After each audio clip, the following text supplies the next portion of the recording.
Urea का स्वदेशी उत्पादन 70 लाख टन बढ़ाने के लिए 6 उर्वरक संयंत्रों का उद्धार किया जा रहा है। FCIL के गोरखपुर, सिंदरी, तलचर और रामागुंडम संयंत्र, HFCL की बरौनी इकाई और BVFCL की नामरू फोर्थ। सोने पर सुहागा ये है कि देश में अब बनेगा सिर्फ नीम लेपित यूरिया, क्योंकि इससे होगा किसानों का फायदा ही फायदा। अनाज का उत्पादन 10% तक बढ़ेगा। बढ़ेगी 10 से 15% नाइट्रोजन क्षमता।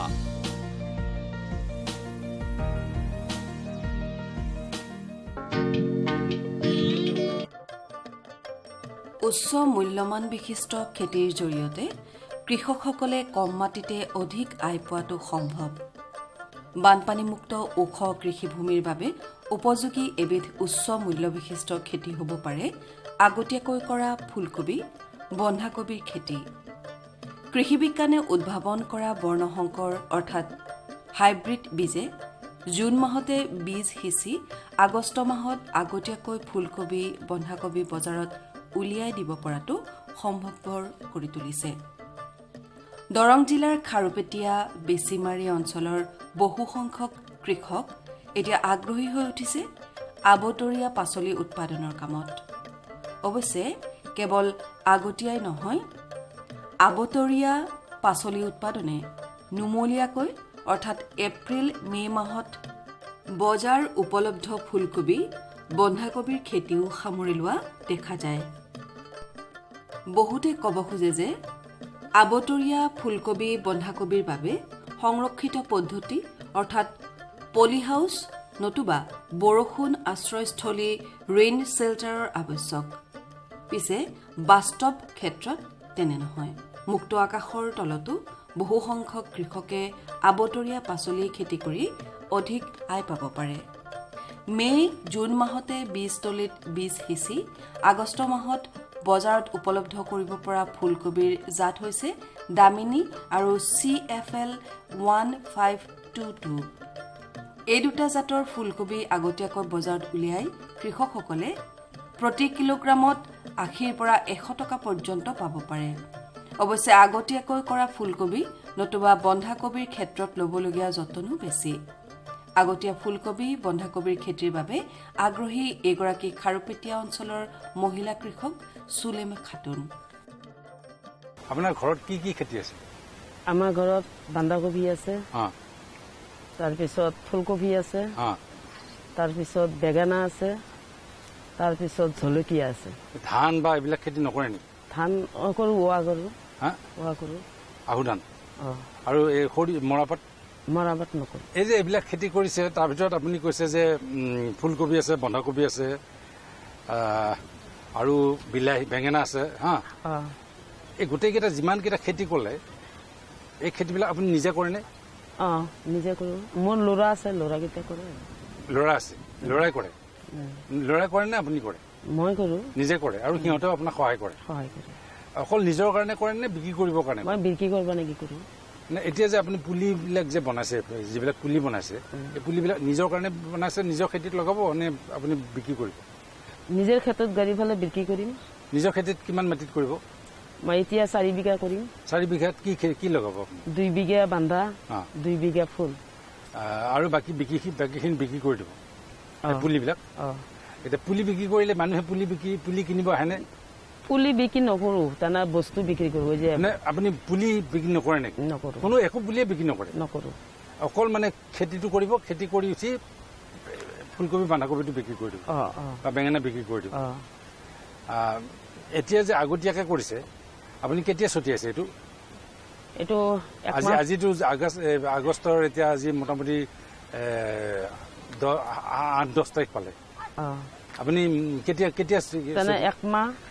1 মাহ লাগে আৰু পুলি। এতিয়া আমাৰ কোনোবাই হৈছে 20 দিন মান হৈছে। এতিয়া 20 দিন হৈ গ'ল ছটিয়াব? আবার কোনোবাটা 25 দিন হৈছে। 25 দিনত যিটো হৈছে এইটো উঠাম, এতিয়া উঠাই পেলাই উঠাম এতিয়া। আৰু যিটো 20 দিন মান হৈছে এইটো এতিয়া উঠানি টাইম হোৱা নাই আৰু 10 দিন মান লাগিব। 1 মাহ পিছত আৰু উঠাম আৰু কি, মানে 1 মাহত আপুনি ৰুব পৰা হৈ যায়? হৈ যায়। আগতীয়াকৈ কৰিব লোৱা ফুলকবি, বন্ধাকবি, বেঙেনা আদি খেতিৰ বাবে ল'বলগীয়া পৰিচৰ্যাও সুকীয়া।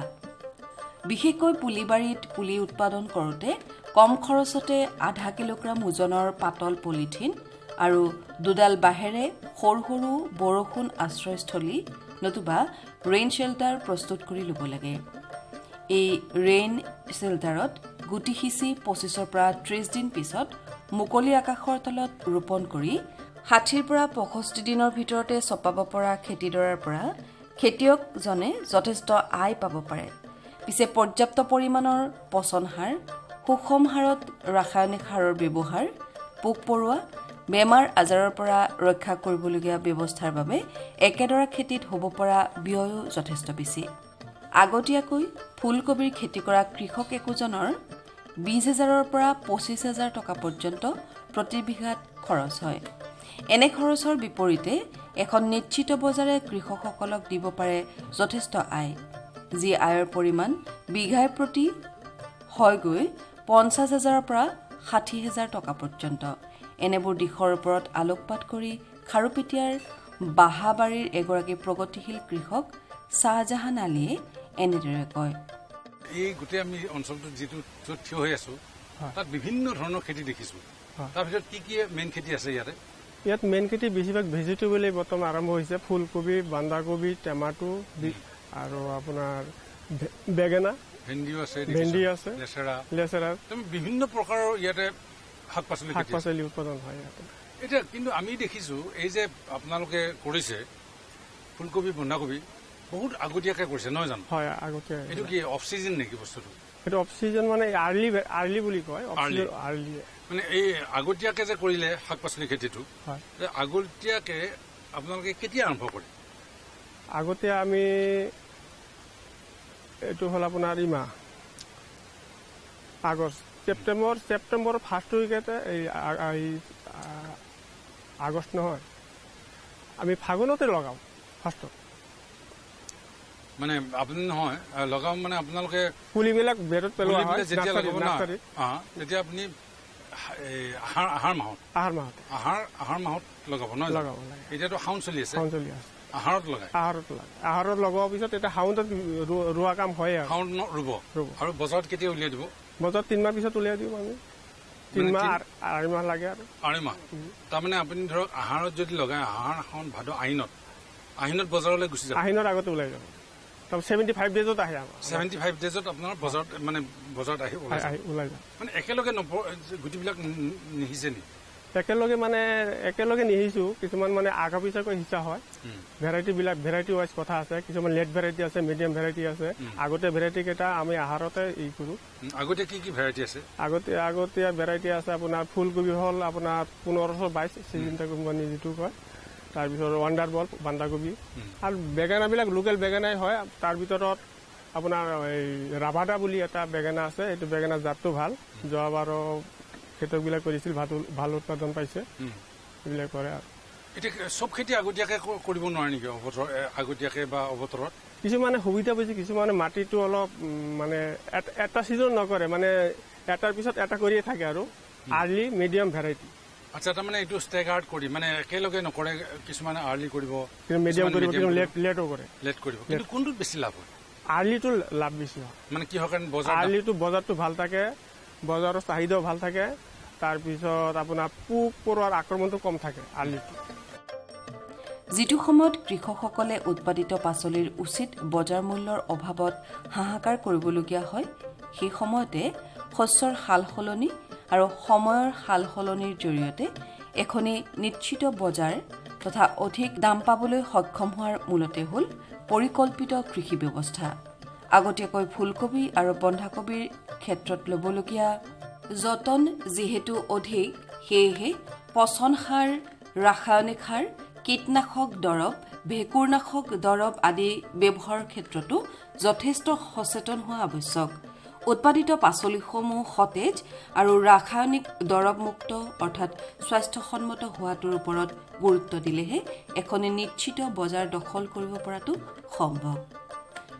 ৰাজ্যিক কৃষি বিভাগে ইতিমধ্যে বজাৰমুখী উৎপাদনৰ লগতে অত্যধিক ৰাসায়নিক দ্ৰব্য ব্যৱহাৰৰ পৰিৱৰ্তে সুসংহত শস্য উৎপাদনী ব্যৱস্থাপনাৰ ওপৰত গুৰুত্ব দি আহিছে।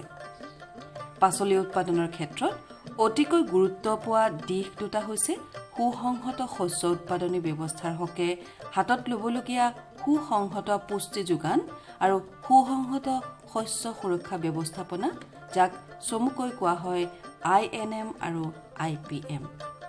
ফুলকবি, বন্ধাকবি তথা অন্যান্য আবতৰীয়া পাচলি উৎপাদন কৰোঁতে হাতত ল'বলগীয়া এই ব্যৱস্থা সম্পৰ্কে দৰং জিলাত কৰ্মৰত BTM নিতুল কলিতাই এনেদৰে কয়।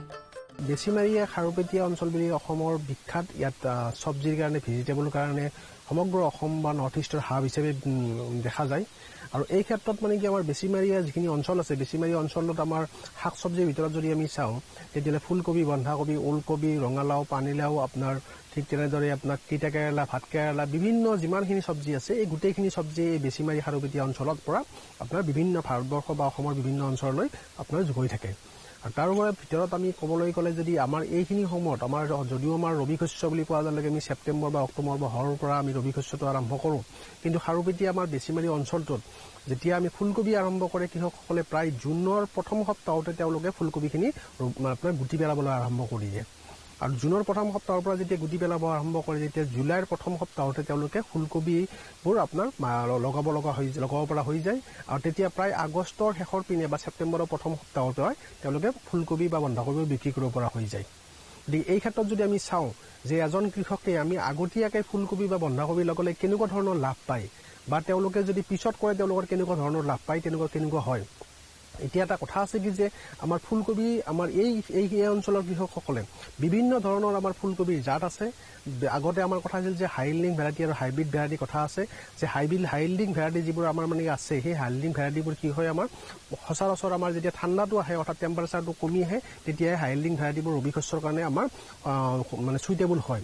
কিন্তু হাইব্ৰিড ভেৰাইটি যিহেতুকে আমাৰ টেম্পাৰেচাৰৰ লগত বিশেষ আমাৰ বা আপোনাৰ সূৰ্যৰ পোহৰৰ লগত বিশেষ এটা কথা নাথাকে, গতিকে কি হয়, আমাৰ প্ৰায় জুন মাহৰ আৰম্ভণিতে আমাৰ ফুলকবিটো ইয়াত লগাই দিব পাৰে।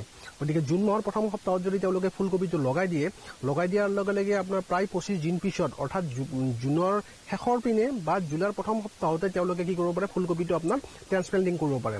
আৰু ট্ৰেন্সপ্লেণ্টিং কৰিব পৰাৰ লগে লগে আমাৰ বিভিন্ন জাত আছে। মই এটা জাত কৈ দিছোঁ যে এই ক্ষেত্ৰত এইখিনি আপোনালোকে দেখা পাইছে, এইটো দামিনী ভেৰাইটি বুলি আছে। গতিকে এই দামিনী ভেৰাইটিটোতে কি হয় যে যেতিয়া পুলিটো লগোৱাৰ প্ৰায় 60 দিন পিছতে আপোনাৰ ফুলকবিটো বজাৰত বিক্ৰী কৰিব পৰা হৈ যায়। গতিকে ফুলকবিটো লগোৱাৰ পাছত যদি 60 দিন পিছত বজাৰত বিক্ৰী কৰিব পৰা হৈ যায়, আৰু তেনেকুৱা অৱস্থাত প্ৰায় 600 গ্ৰাম কৰি 500 পৰা 600 গ্ৰাম কৰি একোটা ফুলকবিত আহি যায়। ঠিক তেনেদৰে দামিনী পিছতে আমাৰ কিছুমান আছে, এডভান্টা কোম্পানীৰ এটা মানে কি জাত আছে, যেনে ধৰি লওক মানে কি আপোনাৰ ছুপাৰ চিগ্ৰো বুলি আছে, বা আপোনাৰ মানে কি চিনজেণ্টা কোম্পানীৰ আছে CFL 1552 বুলি আছে। এতিয়া এই দামিনী ভেৰাইটিটো প্ৰথমতে এইখন ফিল্ডত দামিনী ভেৰাইটি লগাইছে। এই দামিনী ভেৰাইটিটোৰ কথাটো হৈছে এনেকুৱা যে বহুত এডভান্স হৈ যায়, আৰু এডভান্স হোৱাৰ লগে লগে এবিঘা মাটিত তেওঁলোকে যদি আপোনাৰ আমাৰ হিচাপত যদি 45 চেণ্টিমিটাৰ বা 45 চেণ্টিমিটাৰ ৰ' টু ৰ' বা প্লেন টু প্লেন লগাই দিয়ে, তেতিয়াহ'লে 1 বিঘা মাটিত প্ৰায় 6,500 তেওঁলোকে পুলি লগাব পাৰে। 6,500 পৰা 7,000 পুলি লগাব পাৰে। আৰু ইয়াত দেখা যায় যে কৃষকসকলে কি কৰে, বেছি ডেন্স প্লেণ্টিং কৰে, অৰ্থাৎ এবিঘা মাটিত প্ৰায় 7,000 পৰা 8,000 প্লেণ্টিং কৰিবৰ কাৰণে তেওঁলোকে মানে পুলি লগাবৰ কাৰণে চেষ্টা কৰে। এতিয়া কথাটো হৈছে কি যে আমি যদি মিনিমাম 6,500 ধৰা যায়, তেতিয়াহ'লে এবিঘা মাটিত যদি আমি 600 গ্ৰাম কৰি যদি ধৰা যায়, তেতিয়াহ'লে প্ৰায় 3,600 কেজি এবিঘা মাটিত তেওঁলোকে ফল পায়। গতিকে 3,600 কেজিকে যদি ফল পায়, আৰু এতিয়া বজাৰৰ বৰ্তমান অৱস্থাত তেওঁলোকে আমাৰ কৃষকসকলে এতিয়া বজাৰত তেওঁলোকে ফুলকবি বিক্ৰী কৰা আৰম্ভ কৰি দিছে। গতিকে এতিয়া আমাৰ বজাৰৰ দাম কিমান আছে, প্ৰায় 90 টকা, প্ৰায় 120 টকালৈ তেওঁলোকে দামটো পাই আছে। আৰু যদি 90 টকাকৈও ধৰা যায়, 3,600 টকাত যদি তেওঁলোকে 3,600 পুলি আপোনাৰ যদি কেজি বিক্ৰী কৰিব পাৰে, তেতিয়াহ'লে কিমান পাব তেওঁলোকে, প্ৰায় 3,24,000 টকা তেওঁলোকে ইয়াৰ পৰা আগতীয়াকৈ পাব। আৰু 3,24,000 টকা কিমান টকাত পাইছে, যে তেওঁলোকে প্ৰায় 30,000 বা 35,000 টকা খৰচ কৰি তেওঁলোকে 3,24,000 টকা পাইছে, মাত্ৰ জুন, জুলাই, আগষ্ট 3 মাহ কষ্ট কৰি কিনে। গতিকে এমাহত যদি আমি চাওঁ, প্ৰায় তেওঁলোকৰ কি হয়, 1 লাখ টকাৰ ওপৰত তেওঁলোকৰ ইনকাম হৈ আছে। গতিকে আগতীয়া ফুলকবিৰ ক্ষেত্ৰত যদি আমাৰ কৃষকসকলে আগবাঢ়ি আহে, এতিয়া তাৰ কথা জাতৰ কথা আছে, যে আমি জাতৰ ভিতৰত যদি মই যেনেকৈ দামিনীটো কৈছোঁ, দামিনীটো যেনেকৈ 60 দিন বা 65 দিনৰ ভিতৰতে পুলিটো লগোৱাৰ পিছতে আহি যায়, ঠিক তেনেদৰে ছুপাৰ চিগ্ৰোটো আপোনাৰ CFL 1552তকৈ আৰু 15 দিন আগত আহি যায়। অৰ্থাৎ তেওঁলোকে যদি মানে কি জুন মাহৰ 15 তাৰিখৰ ভিতৰতো যদি মানে কি পুলিটো লগাই দিছে, গুটিটো লগাই দিছে, তেতিয়া জুলাইৰ 15 তাৰিখ মানে হৈ যোৱাৰ পিছত তেওঁলোকে ছেপ্টেম্বৰৰ প্ৰথম সপ্তাহতে তেওঁলোকে বিক্ৰী কৰিব পৰা হৈ যায়।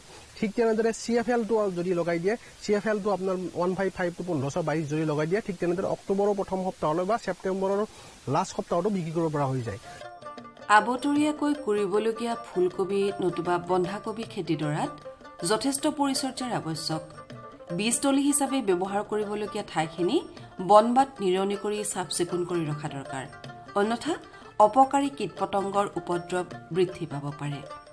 কীট-পতংগ বেমাৰ আজাৰৰ প্ৰাদুৰ্ভাৱ যিমানে বৃদ্ধি পাব সিমানে ৰাসায়নিক দ্ৰব্য ব্যৱহাৰৰ মাত্ৰাও বৃদ্ধি হ'ব। পুলিবোৰ সিঁচাৰ পূৰ্বে বীজ শোধন আৰু মাটি শোধন কৰা উচিত। বীজ সিঁচাৰ পিছত পুলিবোৰ 2 পৰা 4 পটীয়া হোৱাৰ লগে লগে নিম তেলৰ মিশ্ৰণ ব্যৱহাৰ কৰা উচিত। একেদৰে খেতিডৰাৰ সীমাত মাকৈ খেতি, সৰিয়হ খেতি, ধনিয়াৰ খেতি কৰি পোক-পৰীয়াৰ আক্ৰমণ কম কৰিব পাৰি। সুসংহত পুষ্টি যোগানৰ অংশ হিচাপে মূল পথাৰত পৰ্যাপ্ত পৰিমাণৰ পচন সাৰ, কেঁচু সাৰ, জীৱাণু সাৰৰ ব্যৱহাৰৰ উপৰিও বিঘাই প্ৰতি 10 কিলোগ্ৰাম DAP আৰু 8 কিলোগ্ৰাম মিউৰেট অফ পটাছ সাৰ ব্যৱহাৰৰ উপৰিও বিঘাৰ প্ৰতি 1.5 কুইণ্টল চূণ ব্যৱহাৰ কৰা আৱশ্যক। পোক-পৰুৱাৰ আক্ৰমণ দেখিলে সেউজ কীটনাশক ব্যৱহাৰ কৰা আৱশ্যক। তদুপৰি ফেৰমন ফান্দৰ ব্যৱহাৰে পখিলাজাতীয় পোক নিয়ন্ত্ৰণ কৰিব পাৰি। ফুলকবি আৰু বন্ধাকবিৰ পোক-পৰুৱা নিয়ন্ত্ৰণ সম্পৰ্কে চিপাঝাৰৰ BTM শ্ৰী শংকৰ নাথে এনেদৰে কয়। সাধাৰণতে দেখা পাওঁ যে আমাৰ পথাৰত যেতিয়া কিবা এটা শস্যত পোক-পৰুৱাই আক্ৰমণ কৰে, কীট-পতংগই আক্ৰমণ কৰে, তেতিয়াহ'লে আমাৰ শস্যডৰাৰ উৎপাদন হ্ৰাস পায় বা কেতিয়াবা হয়তো এই শস্যডৰাৰ সমূলি ধ্বংস হোৱা আমি দেখা পাওঁ। সেই ক্ষেত্ৰত আমাৰ খেতিয়কসকলৰ মানে সহজতে মনলৈ আহে যে আমি কিবা এটা ৰাসায়নিক দ্ৰব্য আনি তাত ছটিয়াই দিওঁ আৰু পোকখিনি আমি মাৰি পেলাওঁ। আচলতে কথাটো সেইটো হ'ব নালাগে। আচলতে কথাটো হ'ব লাগে যে যিটো পোকে আমাৰ খেতিডৰা নষ্ট কৰিছে সেই পোকটোক আমি আমাৰ খেতিডৰাৰ পৰা দূৰত ৰখাৰে চেষ্টা কৰিব লাগে। পোকটো আমাৰ শত্ৰু নহয়, কোনো কীট পতংগই আমাৰ জীৱ জগতৰ কাৰণে শত্ৰু নহয়। গতিকে আমি সিহঁতক আমাৰ খেতিৰ পৰা দূৰত ৰাখিব লাগে। গতিকে দূৰত ৰাখিবৰ কাৰণে আমি একেবাৰে যে ঔষধে প্ৰয়োগ কৰিব লাগিব তেনেকুৱা কোনো কথা নাই। ইয়াত আমি বিভিন্ন ধৰণে সেই পোকটোক আমাৰ খেতিৰ পৰা মানে আমাৰ খেতিডৰাক পোকটোৰ পৰা বচাব পাৰোঁ। প্ৰথমতে আমি ব্যৱহাৰ কৰিব পাৰোঁ ধৰক কিছুমান আমাৰ ট্ৰেপ আছে, যেনে ফান পাতিব পাৰোঁ। যেনে ধৰক এতিয়া কিছুমান আমি হালধীয়া কাঠ ব্যৱহাৰ কৰোঁ, নীলা কাঠ ব্যৱহাৰ কৰোঁ। এই কাঠবিলাকৰ জৰিয়তে কি হয়, পোকবিলাক সেই ৰঙৰ প্ৰতি আকৰ্ষিত হয় আৰু ৰঙৰ প্ৰতি আকৰ্ষিত হোৱাৰ ফলত সেই তাত থকা আঠাত সেই কাঠবিলাকত সেই পোকবিলাক লাগি ধৰে।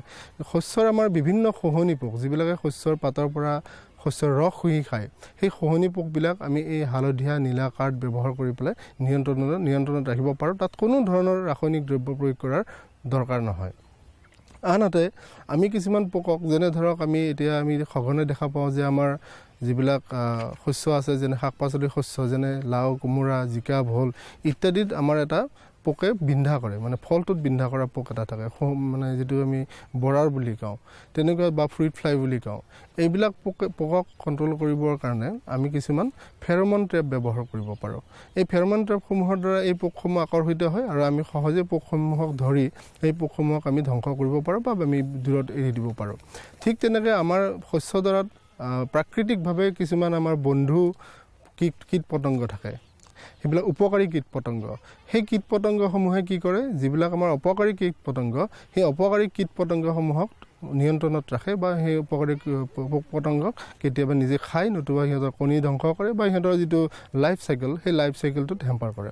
গতিকে এই উপকাৰী যিখিনি আমাৰ পোক পৰুৱা আছে সেইখিনিক আমি চিনাক্ত কৰি খেতিয়কসকলে চিনি পাব লাগে আৰু সেইখিনি আমি ৰক্ষণাবেক্ষণ দিব লাগে বা সিহঁতক পালন কৰিব লাগে।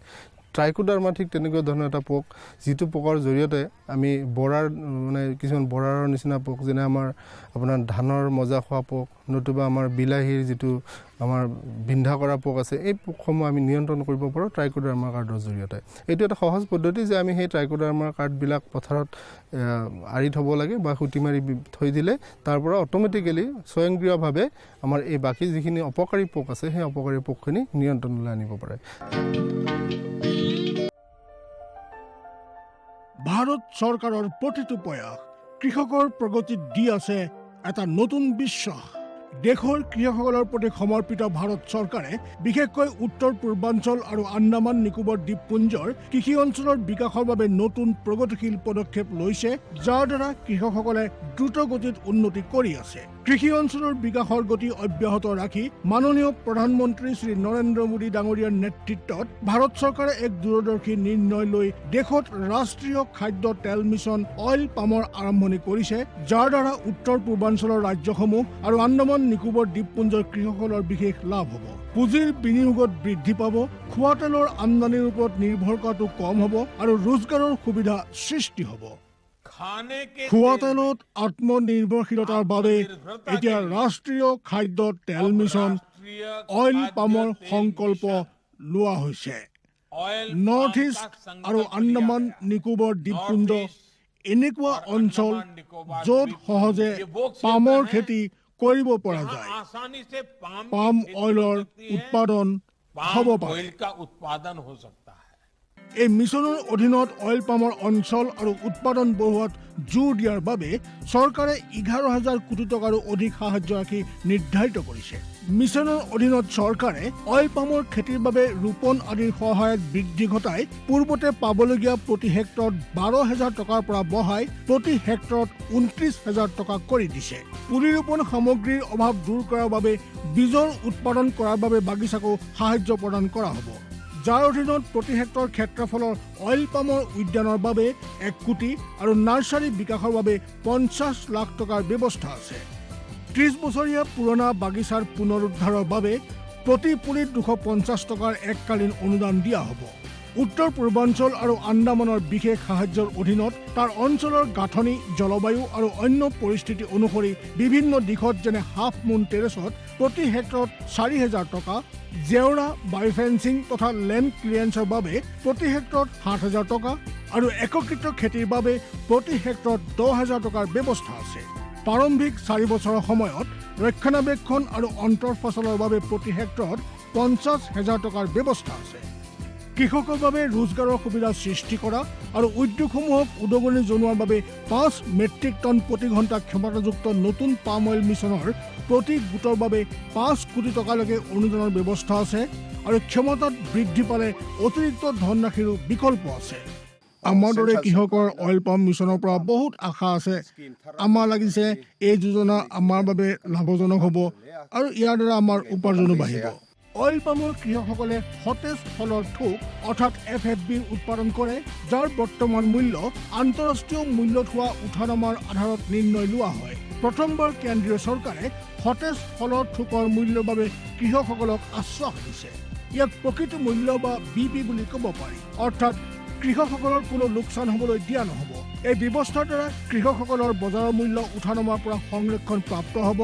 প্ৰকৃত মূল্য BP নিৰ্ধাৰণ কৰাৰ আৰম্ভণি 1 নৱেম্বৰৰ পৰা হ'ব আৰু অহা বৰ্ষৰ 31 অক্টোবৰলৈকে অব্যাহত থাকিব। ইয়াক অইল পাম বৰ্ষ বুলি কোৱা হ'ব।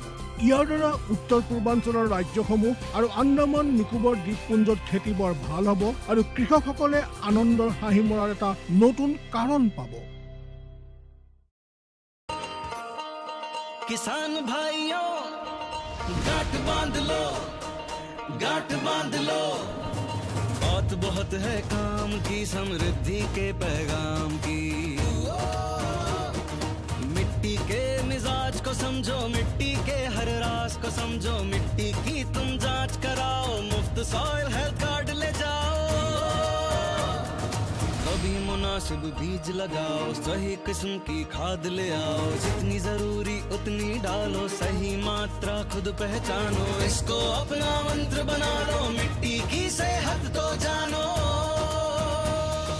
बात बहुत है काम की, कम लागत अधिक वरदान की, किसान भाइयों गांठ बांध लो। आज ही मिट्टी की जांच कराएं, राज्य सरकार के कृषि अधिकारी से संपर्क करें और मुफ्त में सॉइल हेल्थ कार्ड पाएं। कृषि और किसान कल्याण मंत्रालय द्वारा किसान हित में কৃষকসকলৰ বিভিন্ন সমস্যাৰ সমাধানৰ লগতে শেহতীয়া প্ৰযুক্তি আৰু প্ৰয়োজনীয় আনুষংগিক দিশৰ বিষয়ে জানিবৰ বাবে চাবলৈ নাপাহৰিব কৃষি দৰ্শন। প্ৰচাৰিত হয় প্ৰতি সোমবাৰৰ পৰা শুকুৰবাৰলৈ সন্ধিয়া 5:30 বজাৰ পৰা 6 বজালৈ।